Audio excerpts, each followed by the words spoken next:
In the beginning, when the world was new and the animals were just beginning to work for man, there was a camel. He lived in the middle of a desert because he did not want to work.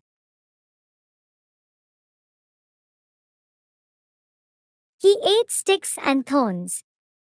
And when anybody spoke to him, he said, Hump, just, hump. and nothing else. One day, a horse came to him with a saddle on his back and said,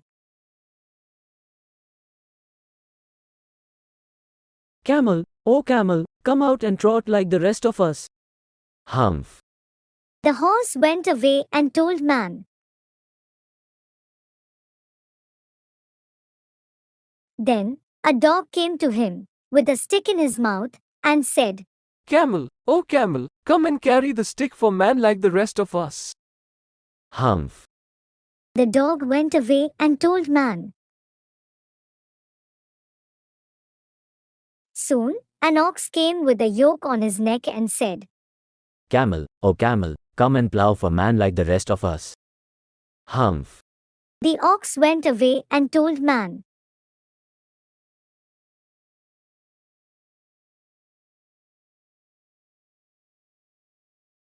At the end of the day, man called the horse and the dog and the ox together, and said, 3, oh 3, the hump thing in the desert won't work, so I am going to leave him alone. You must work double time to make up for it. That made the three very angry, and they held a meeting in a corner of the desert. The camel came, chewing thorns, and laughed at them. Then he said, Hump. and went away again. Suddenly, rolling in a cloud of dust, there came along the jinn, in charge of all deserts. Jinns always travel that way because they know magic. Jinn of the deserts, is it right for anyone to be idle? Certainly not. Well, there's a thing in the middle of your howling desert with a long neck and long legs, and he doesn't do any work. Phew, that's my camel. What does he say? He says hump. Does he say anything else? Only hump. Very good. I'll give him a hump. Wait a minute. The jinn rolled himself up in his dust cloak, and then blew across the desert, and found the camel, who was looking at his own reflection in a pool of water. My friend, what's this I hear of you doing no work? Hump. The jinn sat down, with his chin in his hand, and began to think of a great magic, while the camel looked at his own reflection in the pool of water, and said, Hump.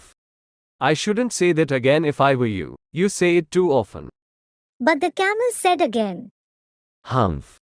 No sooner had he said it than he saw his back, that he was so proud of, puffing up into a great big hump.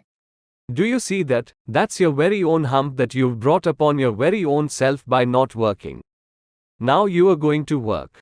How can I, with this hump on my back? That's made for a purpose. You will be able to work now for 3 days without eating, because you can store food in your hump. And don't you ever say that I never did anything for you. And from that day to this, the camel always wears a hump. We call it hump now, not to hurt his feelings.